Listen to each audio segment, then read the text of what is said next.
And we're back with some more oxygen not included on Oasiss. And today I'm finally going to get around to finishing off the new kitchens. I want to upgrade to burgers. Well, I wouldn't call them an upgrade so much. They do give us a negative to athletics, but in terms of food efficiency, they are quite exceptional. And all our crops up here are finally starting to, well, become harvest ready. Or, well, they're dropping off and ending up on the ground. And I should really do something with them. In the background, I put in this cooling loop to make sure that the whole area got properly cooled down again after that debacle with the hydrogen pipe that I left running through there completely by accident. Anyway, first up, I want to rip out this whole section here and get it prepped for the new kitchen. Now, the plan here is not too complicated. I'm going to create a drop-off over here for our food, our barbecue, our burgers. So our burgers are going to drop down here. This is going to be a one-way sort of food dispensary, and behind it I'm going to have the kitchen that dumps all the food into it. And I'm going to have a vacuum storage area. Instead of using carbon dioxide, we're just going to put all our food in a vacuum, because food in a vacuum, well, it's the same as putting it in carbon dioxide. It's a sterile environment, because it's a vacuum. Anyway, I'll skip it forward a bit and as it starts to make more sense. While all that building is going on in the background, let's just have a quick check on a few things. I stuck in a second electric grill so that I could get two of my duplicants cooking, and I've also freed up two other duplicants, so we have 3 potential chefs. It has left me with an annoying habit of that barbecue ending up on the ground. I really should do something about that, but we'll be fixing all of this shortly, so I'm not in too much of a rush. At the same time, I made quite a few fixes in the background. Firstly, what I did was I had some supercoolant over here that I hadn't been using. I disabled this pitcher pump. That was why I didn't have any supercoolant going into my system up here, or well, I was running a little bit short of supercoolant up here. I definitely could have used more of it, so I'm going to enable auto bottle up here. That will allow me to dump some more supercoolant into our liquid oxygen and liquid hydrogen setups. I don't think I can saturate the remaining 3 links, but I could definitely saturate another 2. On top of that, I've also started installing the rocketry section, or the rocket suit section, jet suit section for the Fancy Pants mobility tunnel. This whole area up here, I'm going to this design here with just 3 jet suits, 3 atmosuit docks, I'm going to replicate that all the way down. And this will give my dupes the ability to fly out and get into the rockets, hopefully, and do some nice compact rocketry systems out this side. Once I've got 8 rockets up on the left, we'll do another 8 rockets over on the right. Oh, and I still have to remove that telescope, though I have disabled it to stop my duplicant going in and staring at nothing. Also, I checked when they're staring at nothing, I left them there for a couple of cycles. They didn't gain any skills in research, so it would seem not to be a level upper. Oh, okay, Visco Gel airlock time.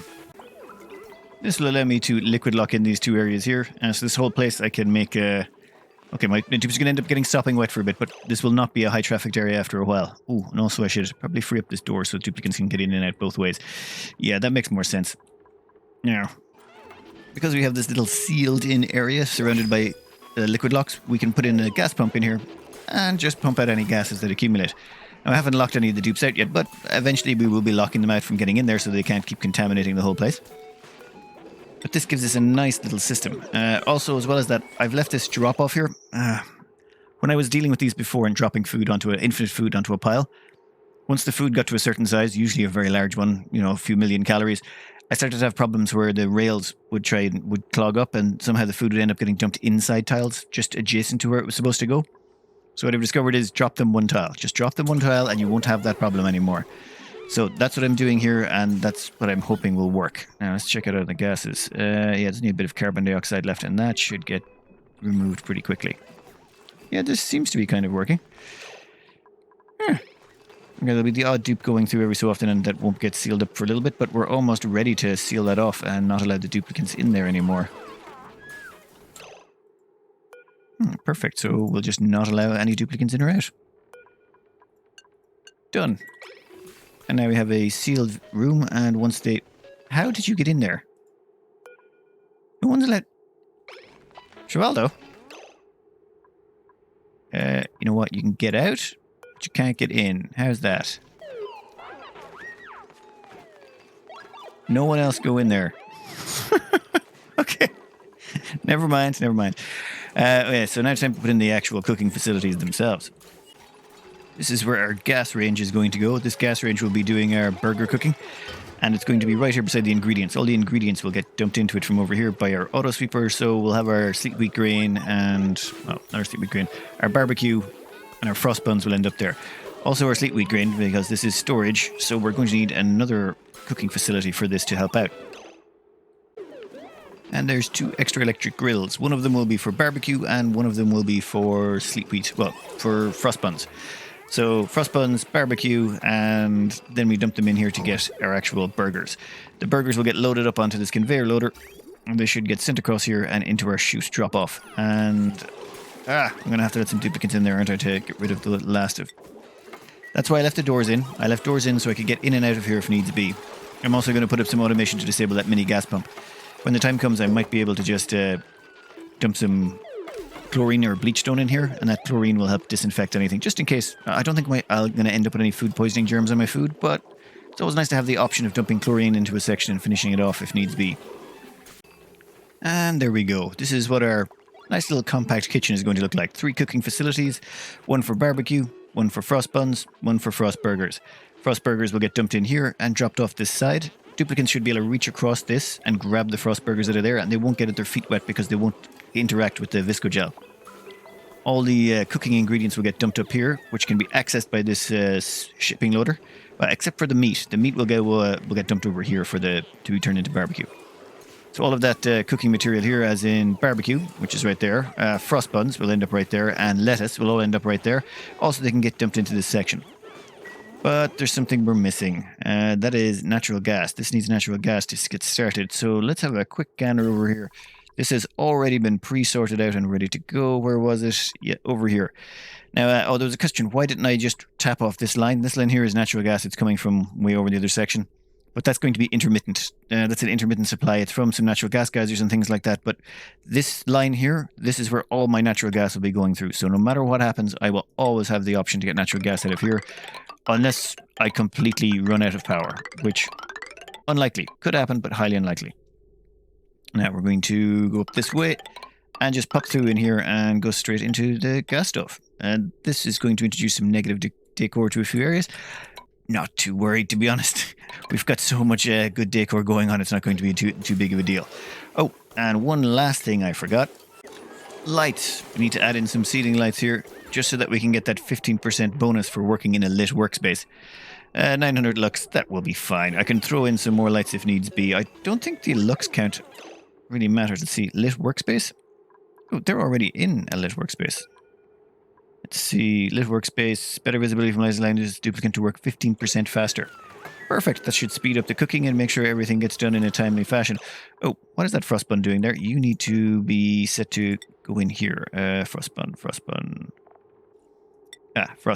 Perfect. That gets sent across here and dumped across into the ingredient section. Oh, and just as you can see here, I've set this up as a sweep errand and no one can access it. That's not accessible by duplicants, and as such, we can just leave it there. But this can access it and dump it into the grill. And do we have gas pressure yet? Natural gas. Where have I messed up? Oh, it's still not done. My duplicants. Okay, I did only queue that up a short while ago. Once that is done, we can start producing burgers. I'm going to let them keep feeding off the old barbecue that's there. We've got 4 million calories of this stuff.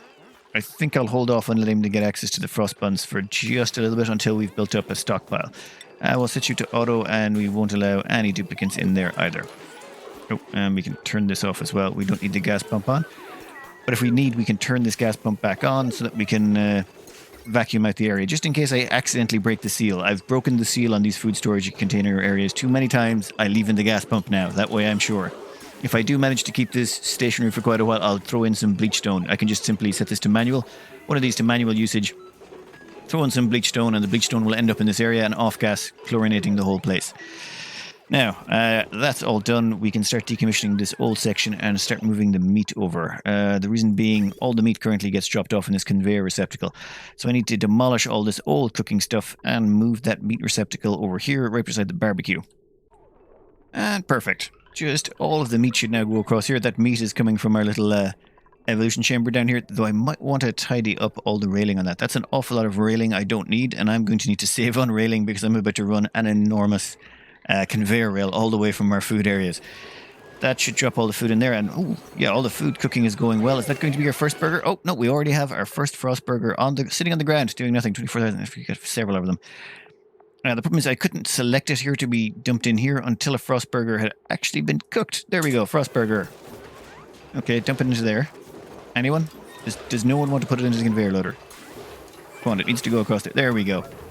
No, that's a frost bun. Yeah, I've just frost burger. There we go. First frost burger. Frost burger goes across, drops off the other side. Excellent, excellent. Now I'm going to get this frost bun, and we're going to compost it because I don't want that frost bun over that side. That is just annoying. So I couldn't get rid of the frost burger by, or the frost bun by composting it because I don't own a compost. I'd forgotten. So instead, I got them to sweep it up at high priority and set this to manual use, so it got dumped across in here. I also accidentally dumped across an enormous amount of barbecue, but you know, we got 2 million calories of barbecue over here just ready to go that my duplicants can't access anymore, but we've got backup barbecue, right? Yeah, we've got plenty of backup barbecue over there that will keep them going for a long time. Well, at least until we've got enough frost burgers. 59,000 calories of frost burgers already. Yeah, this is pretty good. What are we missing? Frost buns. Yeah, we're going to need more frost buns here. Oh, no, this one's the one that's making frost buns. We're going to need more frost buns, but that means we need more seeds. And for that, we need to sort out this up here. The whole farming section. That means I've got to run... Yeah, okay, I've got all the...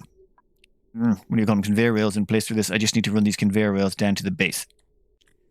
So to get all this sleet wheat grain down here, I'm going to run a rail right down here. It will go all the way down this section through the reed fiber section. All the way down here, it will scroll across in and dump into our ingredient section. This little device here can pull the sleet wheat grain and dump them into our frost buns.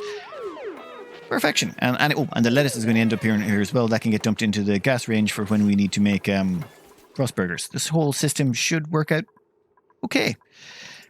Now, that took an awful lot of gold amalgam, but we're also going to need to hook up the lettuce. Lettuce currently, there's a whole bunch of it sitting in these conveyor loaders. I set all of these to pick up the lettuce because it was sitting on the ground inside water and it was going to go off. But once they were in these, they were in carbon dioxide, so now they're safe, I suppose. Yeah, we'll put in a bunch of... Oh, that's an enormous amount of gold amalgam. That hurt. Yep, there we go. Okay, I think we had about 60 tons of gold amalgam before we started this whole project. Anyway, no, it's fine. We'll be mining out space in a wee bit, and we'll be getting far more ore to deal with. Alright, so that is that all done. That should... Oh, no. One last thing we have to do. I need to set up all these containers to pick up the sleet wheat grain. Before I unpause this, I should point out the entire power section for this area is running off one 2 kilowatt wire. Everything. So all of the sweepers, all of the loaders, everything.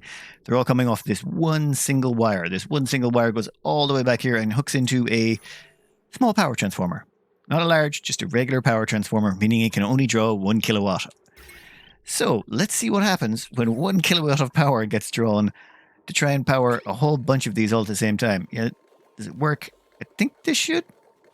Yeah, it seems to be handling it. Energy set wise, potential power. Jeez, 7.8 kilowatts. I think they stalled out a bit occasionally, but by and large, it seems to have worked. Yeah, no, that's good. And why are someone just picked up 3 sleet wheat grain? And where are they going with those 3 sleet wheat grain? 1 second, let me trace something back here. Never mind. That was just me being paranoid. It turns out one of the dupes had a drop off 3 sleet wheat grain to the frostbun making facility because I hadn't gotten around to making all those rails in time to drop off the raw materials automatically. So that little trick with the 2 kilowatt wire on a small power transformer just meant that all those things that are intermittently drawing power won't ever overload the wire. They can't, and I should still get all of the benefits I need from it. Oh, yeah, and there's several other weird little mechanics with how these things work. When seeds get sent out across the rail, they don't get sent out as seeds, they get sent out as biomass, bioorganic substances or something like that, and their temperature gets reset to 20 degrees. This was pointed out to me in the comments as well. Big thanks to Matthew Burrell for pointing that out to me, or I never would have known. That kind of puts a nail in the coffin of my plan of just cooling this down once and leaving it like that. The reason being, every time I harvest the seeds, they're going to come up, once they hit the conveyor loader and go out across the rail, they'll switch to 20 degrees of temperature. And then as they travel across the rail, they'll dump that temperature into the surrounding environment or soak up the chill and effectively warm this place up until it eventually hits 20 degrees and stifles all my crops. Oh, well. Oh, yeah, I should probably add a few of these. Yeah, this is starting to get larger and larger. I have to cool the temperature in here at some point as well, so that will start growing. But for the time being, I had to have plenty of thimbleweed to work with, and about 5 tons of insulation. So once this food is finished down here, which I think we're good on this front. Yeah, we're already up to How much Frostburger? Yeah, 94,000 calories of Frostburgers. I might be able to switch everyone over to Frostburgers in a little bit. But I'll leave it just for now. No, the next section is going to be rocketry. One quick last joyous sight before we leave off on this. You can see all the food now pouring in. All of that is genetic ooze. That's what it was called. Genetic ooze is pouring in. And going into the ingredient section, we have now more than enough sleet wheat grain to keep our frostbun facility up and running. And the meat is being cooked pretty much as fast as we're bringing it in, which is a good sign. Okay, with all of that in place, I did one minor modification and put in a ladder here so my duplicants could get in and out. It just cuts down on the travel time. I'll hold off on letting them access the Frostburgers for just a little bit longer. And, more joy seeds, yes. More plants I have, the better. Okay, enough of that. Time to get around to the good stuff, which is getting into space again. We have plenty of liquid oxygen. We have plenty of liquid hydrogen. We can start doing a proper space program. So first off, we'll just throw in a quick 8 rockets over here. First I got to do the jet suit docks. Then we'll throw in the quick 8 rockets. In the effort to set this all up, I have discovered one of the most annoying features I've ever found. The moment you put down a jet suit checkpoint, any duplicants that are walking by in their atmosuits will just drop the atmosuit on the ground. Yeah, look at that. There's loads and loads of atmosuits. Just, wonderful. Just wonderful. This resulted in an enormous amount of dupes going, hey, let's go for a wander with no atmosuits on a hot map. So, yeah, I've got scalded dupes running around everywhere. I kept finding them in here, just spread out all over the map. Yeah, I need to replace a whole bunch of suits, but I've no idea how many suits I'm supposed to have in here now. Not a clue. There's loads of them, so let's just queue up a bunch and hope I don't put in too many. If I put in too many, dupes won't have any place to put them back when they come home and will just stand outside the door waiting to drop off. Oh, that was so frustrating. Now, who else is left? Yeah, get into the cots. Yeah, the downsides of running a hot base is, all my duplicates just ended up getting scalded the moment they dropped off out of their exosuits.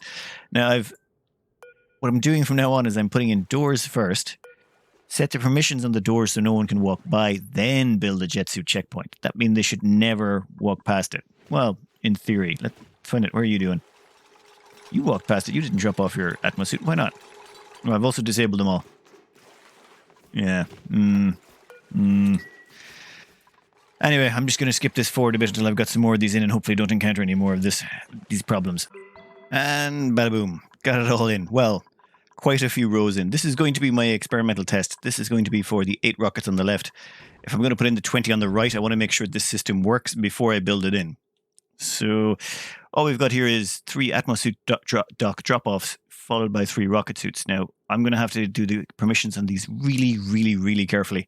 Oh, and it must be a 5th turn save. That's why it's taking so long. What I'll have here is, say, the top 3, I will have those just for astronauts. So I will have 3 astronauts at this one, 3 astronauts at this one, and 2 of the astronauts at this one. And they can fly out and go to the rockets. Then these remaining ones here will be for construction personnel who will be building the rocketry system. Do I really need these jet suits? I could probably get away without them, but I want to experiment around with them and see if it makes this side easier. If it does make this side easier, I'll definitely install them for the other side. Now, oxygen-wise, I did even more rewiring, or repiping. I sent all the carbon dioxide over here to get vented out. This allowed me a cleaner flow through of the oxygen from this Rodriguez over there. So the full Rodriguez is giving me 3 kilos, and most of it I'm just dumping up through here to get into the system. Why was there a break on that line? There should not be a break on that line. You're running short on water? No? 1 second. No, it would appear there's just the odd gap occasionally. Well, it's not perfectly 3 kilos. It's 2.975 kilos, I believe. But anyway, that's starting to fill up all of this section. It's going to be a while, I think, before I've filled up all these docks. Now, to be ultra careful, I have disabled all the atmosuit checkpoints here so duplicants can't get in and out. Well, duplicants won't drop off their suits when they walk by. Otherwise, it would be another mess again. At the same time, I've put in these doors here so I can set up the permissions. At first, I was going to put the doors right here, but then I realized that does nothing. If you put the doors like that, they can get up under the doors, and yeah, that wasn't going to work. So I just moved the doors back here. So once these are all full up with oxygen and ready to go, we can start doing the rocketry system. You know what? I think it's time I can put in the base here. All I'm going to do is put in a steel floor, and that's it. Once I have a steel floor in place, can rip out the bunk. Well, I'll start building up the rockets, but the plan will be steel floor and let the meters just flow in all the time. When the rockets come back and land, they'll crush any regolith that gets in the way, and when they take off, they'll crush any regolith. Should be a maintenance-free system, and the duplicants should be able to fly in and out without too much effort. Well, that's the theory. And there we have the base to the rocketry. I'm not going to make this too complicated. This is just going to be a trial run to see if I can cram in a lot of rockets here and not mess everything up. Now, at the same time, I've been trying to figure out how to get my duplicants to use these. Your duplicants can't go from an Atmos suit into a jet suit dock without first taking off their Atmos suits. So I have to get them to run through a checkpoint, take off their Atmos suits, then hop through this checkpoint and put on the jet suits. I remember vaguely seeing one of these in a base loving video, so I'm using something similar where I just sort of go in from one side and out the other. However, this is really annoying. Let me show you exactly how annoying. First up, I have blocked these doors, and this door here, only 3 duplicants are allowed in. The 3 astronauts I want to use, Lister, Harold, and Frankie. We're going to have a renaming ceremony for them later, but for the time being, those 3 duplicants are allowed in here. Now, if I tell them to go in here and out the other side, they'll drop their suits there. They'll just drop them straight on the ground no matter what I do. So what I have to do is get them to stock this place up with suits first, even though they're wearing suits. Then once they've done that, then I can enable this checkpoint. Set it to clearance. What's that? Clearance always. Clearance vacancy. Clearance always. Yes, we wanted that clearance always. And then once they've dropped off the 3 suits, we can enable the building. You know what? We can enable this one now while we're waiting. And here they go. They drop off the suit. Drop off another suit. Go and enable the building, please. And nope, we're missing one still. Mister, you going to enable the building? Excellent. And we get in our last suit. Then we enable that building. All we have to do then is enable this. They'll come through here. When next time I tell them to go through here, they'll come through. They'll drop their suits on the ground, but they'll at least have a suit to get into when they're way back out. I had some severe problems where I had my duplicants sort of trapped in here and I couldn't get them out because they had no Atmos suit to get into. And if I sent them out this way, there was no way for them to, it was really frustrating. I ended up trapping them in here, having to emergency put stuff in to get the duplicants to drop off a suit. I did get them all out, but there was a few scaldings and some breath holding. Okay, so since all of that is done, it's time to copy these door settings from here, and we'll copy them over there. Now the duplicants can move in through here and out the other side. These doors up here, they're all blocked. No duplicant can go in there, no duplicant can get in or out. Duplicants can only pass through these areas, or these dock suits, and only if they have permission. And there's only a group of them that do. So let's just queue up some deconstructs, and we'll let the duplicants come along and have a go at this, shall we? And here they come. And as they come along, they drop off their suits up here in the top right. So I'll have to do a bit of a sweep command to get rid of those for later. Also, my frame rate is tanking quite a bit. Yeah, jet suits are not really good on the old FPS. Though this does allow me to do some decent work out here. It's not the best. They're a bit slow in these jet suits. I kind of prefer putting them on their feet, but I did commit to using some jet suits in this, so let's see how this works out. Anyway, once all that is done, we can start putting in the next layer of rocketry systems. And the nice thing about this, one thing I really do like, is I can just grab a liquid oxidizer tank. Sorry, game's a bit chuggish. Just line it up there. When was the last time you got to do something like that, huh? Okay, so that's 8 liquid oxidizer tanks that we can put liquid oxygen into when the time comes. And then we'll just deconstruct this over here so that we can get more space. And that will give us room to put on the liquid fuel tanks. You know what? I need to queue up some more astronauts, don't I? Another thing I have been doing is I have been skill scrubbing my astronauts. Why have I been skill scrubbing them? Well, there is a plan here. The stupid plan, it's a very brute force and ignorance plan. I'm going to send one rocket to this carbon asteroid. This rocket will only carry one cargo wagon, and it will set to be immediately launched the moment it lands again. So it'll land, unload its cargo, fuel back up, and launch right back out again. Now, it only takes 3 cycles to get there, so it'll only have about 500 kilos and change of resources by the time you get back. But so long as I just leave it running back and forth constantly, who cares?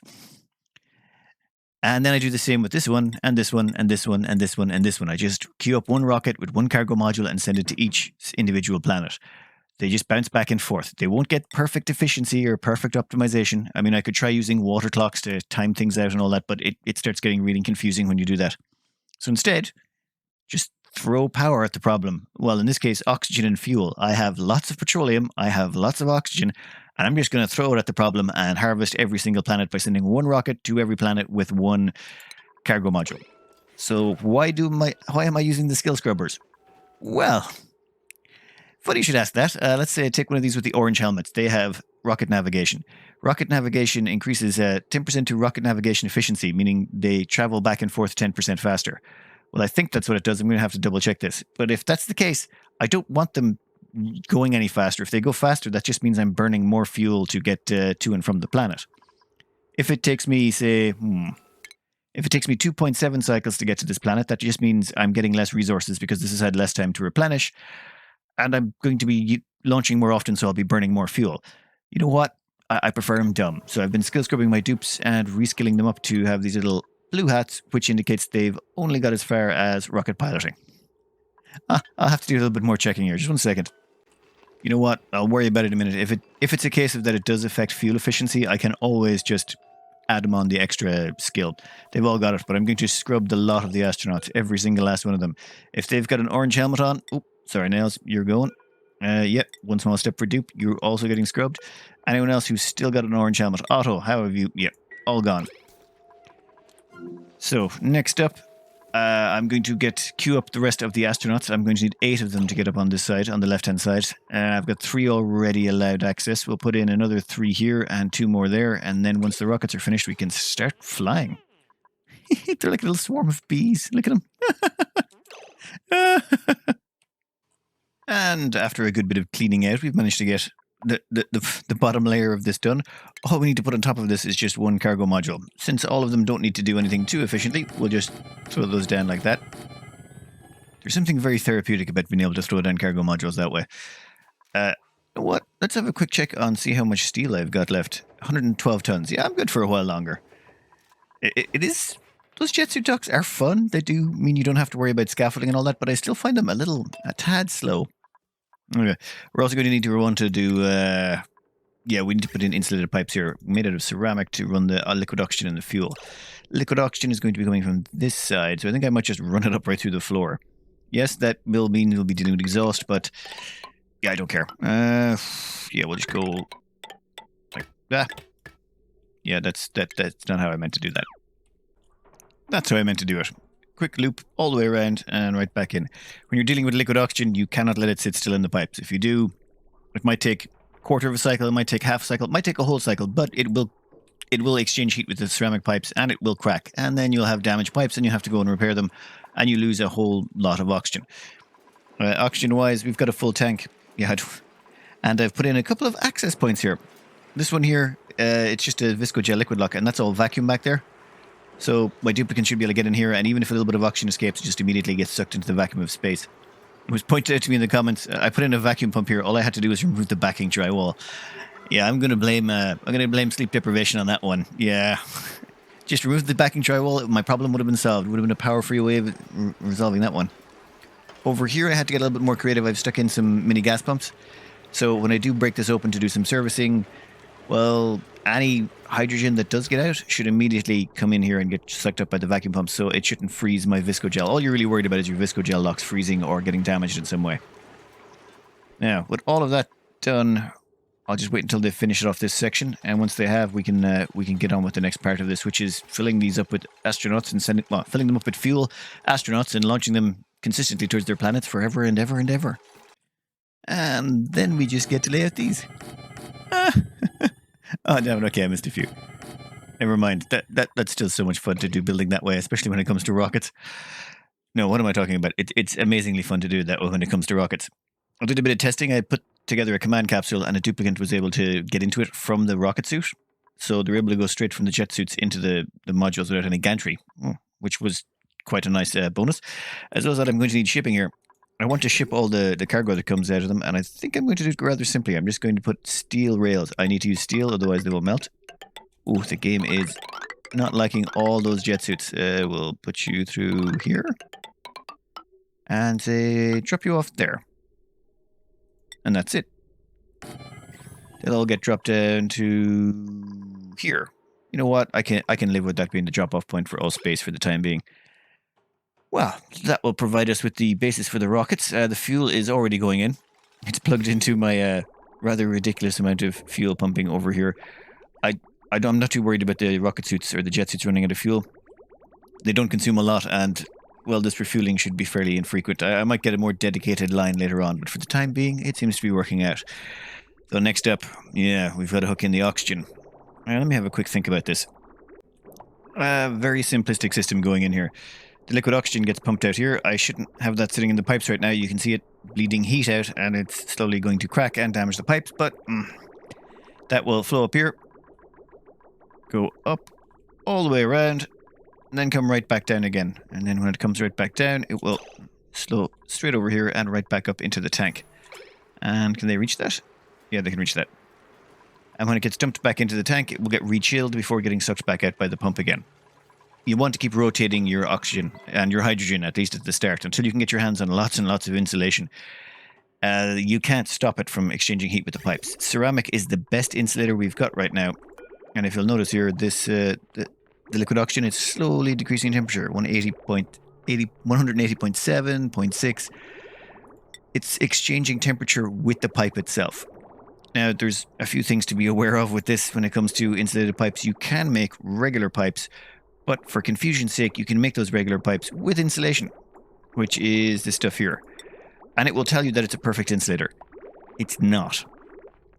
If you make pipes out of just regular pipes, the exchange of heat between the pipe and the liquid is averaged between the two.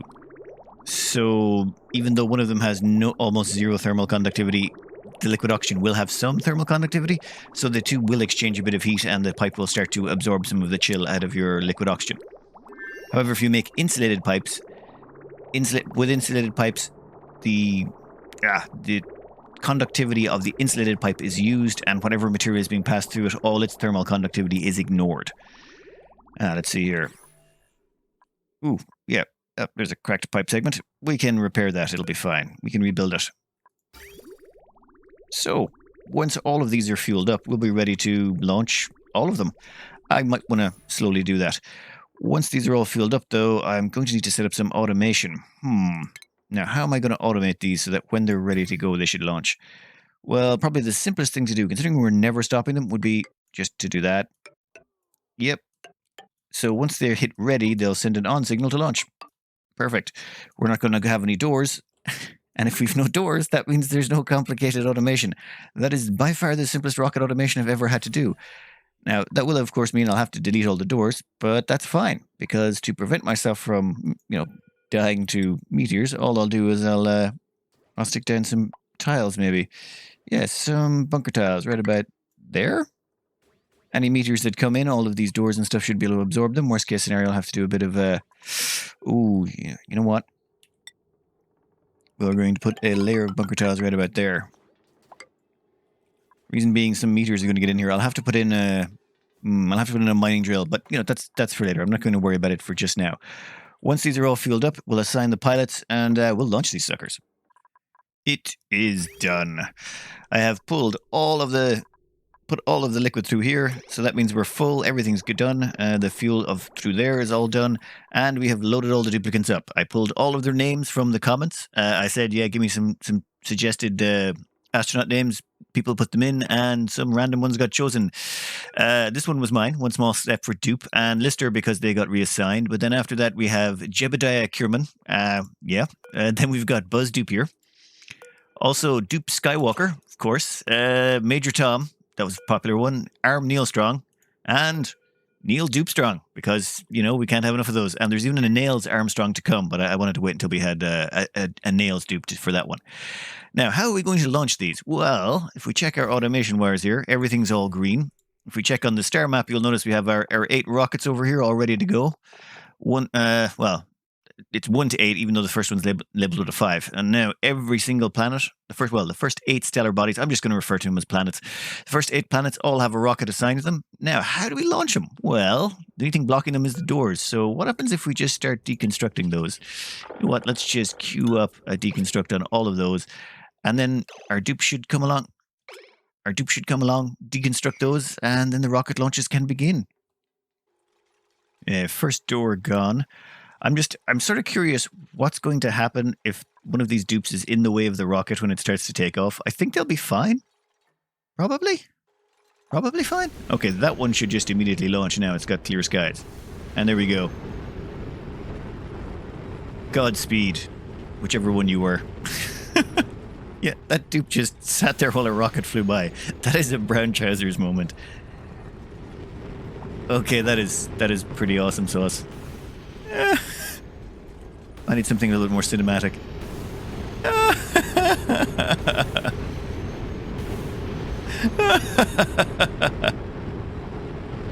Okay. Perfection. No dupes were harmed in the making of this rocket launch. And there we go. They will continue to do that forever and ever and ever. However, one thing I was asked before, I think in my last playthrough, let the dupes get out of the rockets. I mean, some people consider it torture to leave the dupes inside the rockets all the time. This time, though, when they land, they should be able to just hop right out of the rockets because they are in jet suits. Also, I am not walling this up again. That's just the way this base is going to be from now on. Any meteors that end up down here, well, yeah, that's fine. My dupes can still fly up through here and get out. Any reglet that ends up in here, I will have to probably put in a drill to stop reglet that ends up in here from clogging up this area. But that should be it. I don't really care about meteors landing in there. The moment a rocket lands, it will crush everything that's in its way and clear its landing spot. And then it'll only be landed for less than a cycle until it gets fueled up, and then it'll be off again. So the plan at the moment then is I need to take this particular design here, and then I need to move it over here and put in 20 more rockets so that I can hit up every single planet.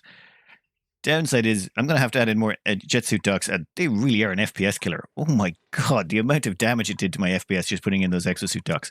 I think I'm going to limit it to about 8 dupes for construction purposes on this side. The other 20 exosuit docks will be for the duplicates in the rockets. But I do want to get my hands on some insulation. I need some insulation to start running the hydrogen. Well, I would prefer to replace these pipes with insulation. They're just easier to use. I can do a one run of the piping.